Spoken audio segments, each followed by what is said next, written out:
नाही त्यास मानव म्हणावे का असा प्रश्न सर्वांच्या मनात जागृत करून देणाऱ्या सावित्रीबाईंचा जन्म 30 जानेवारी 1831 रोजी सातारा जिल्ह्यातील नायगाव या गावी झाला.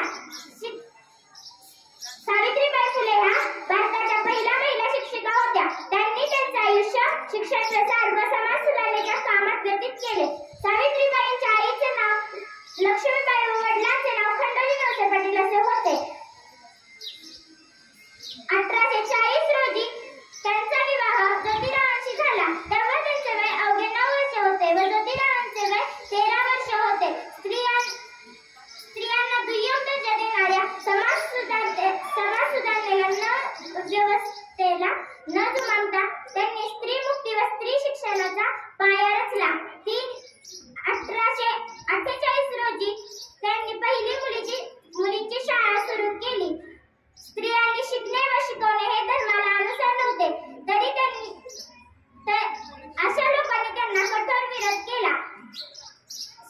सावित्रीबाई फुले शाळेत जात असताना विरोधक त्यांच्या अंगावर शेत, चिखल, दगड फेकत, तरी त्यांनी खंबीरपणे तोंड दिले. 52 काशी सुबोध रत्नाकर ही काव्यसंग्रह लिहिली. 1896-97 रोजी पुण्यात प्लेगची साथ पसरली.